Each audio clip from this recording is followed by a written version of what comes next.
5 seconds. Start. துணைத் தலைவர் அவர்களே, எனக்கு முன்பு பேசிய மாண்புமிகு உறுப்பினர்கள் அனைவரும் இந்த அறிக்கை மீது தங்கள் கருத்துக்களை கூறினார்கள். இந்த அறிக்கையை படித்தவர்கள் இது தமிழ்நாட்டிலுள்ள வறட்சி நிலைமையை போதுமான அளவு குறிப்பிடுவதாக இல்லை என்பதை உணருவார்கள். இப்போது ஏற்பட்டிருக்கிற நிலைமை மனக்குறைவு என்பதால் மட்டும் ஏற்பட்டது அல்ல என்பதை குறிப்பிட விரும்புகிறேன். பல காரணங்களால் வறட்சி நிலைமை அதிகரித்திருக்கிறது.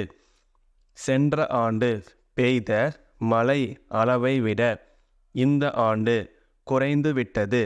முன்பு ஒரு முறை இப்படி பஞ்சம் வந்தபோது மாநில கதர் வாரியத்தின் மூலம் ஏற்பாடு செய்து 2 கோடி ரூபாயை மும்பையில் உள்ள கதர் ஆணைக்குழுவிடமிருந்து பெற்று வந்து ஏராளமான வேலைவாய்ப்பை ஏற்படுத்தினார்கள் என்பதை நான் நினைவுபடுத்துகிறேன். ஆகவே பஞ்ச காலத்தில் உள்ளூர் ஆசாரிகள், தச்சர்கள், கொல்லர்கள் செய்யக்கூடிய கருவிகளை கொடுத்து அதன் மூலம் நூல் உற்பத்தி செய்து துணி உற்பத்தி செய்தால் பொது மக்களுக்கும் வேலை வாய்ப்பு கிடைக்கும். பஞ்சத்தையும் சமாளிக்க முடியும். அந்த வழியிலே கதர் வாரியத்தை பயன்படுத்தி கொள்ளலாம்.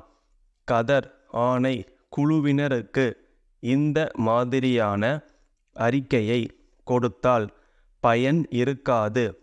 உண்மை நிலைமை என்ன என்று எடுத்துக்காட்டி ஒரு அறிக்கையை தயாரித்து அவர்களுக்கு கொடுக்க வேண்டும்.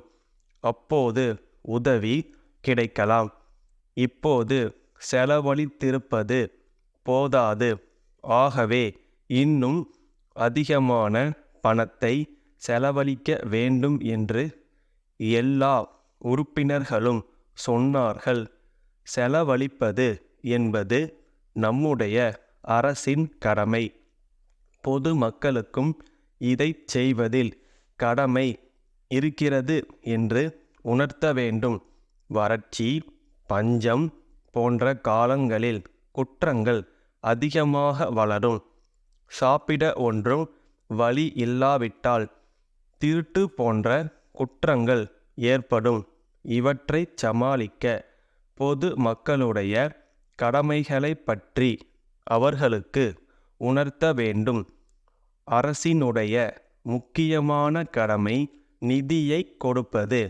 ஒவ்வொரு வட்டத்திற்கும் எவ்வளவு ஒதுக்குகிறார்கள் என்ற விபரம் பொது மக்களுக்கு தெரிந்தால் அதை சரியாக செலவழிக்கிறார்களா என்று பார்க்கும் உணர்வு அவர்களுக்கு வரும்.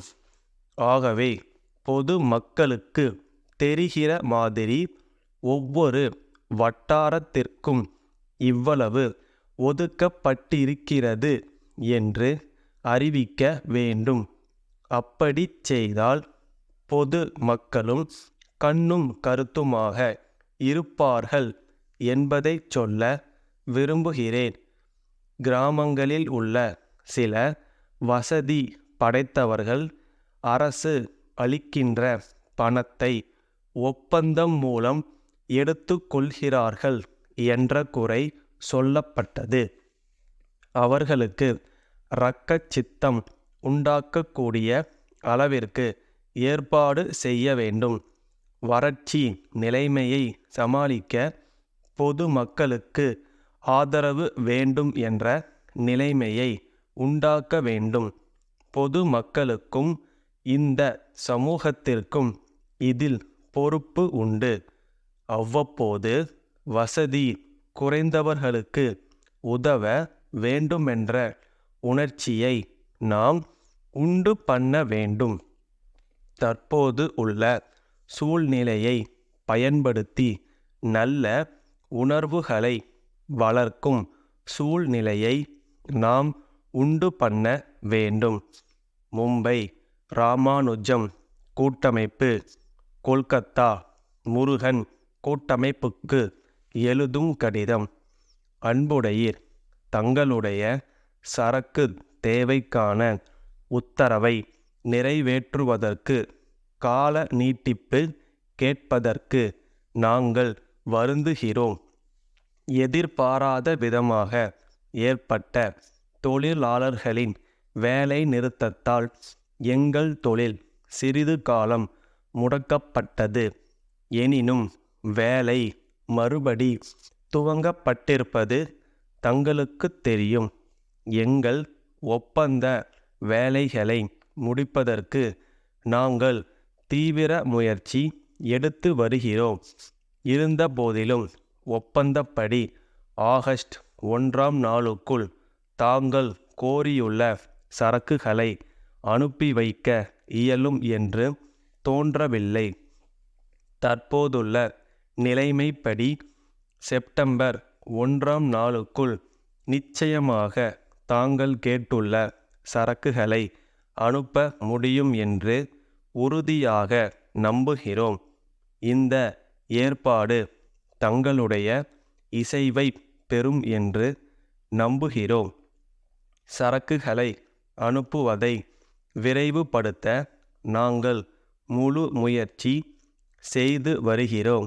எங்களுடைய கட்டுப்பாட்டில் இல்லாத காரணங்களால் இந்த காலதாமதம் ஏற்பட்டிருக்கிறது என்பதை உணர்ந்து நாங்கள் கோரியுள்ள கால நீட்டிப்பை தாங்கள் அன்புடன் அளிப்பீர்கள் என்று நம்புகிறோம். தங்கள் நம்பிக்கையுள்ள ஸ்டாப்.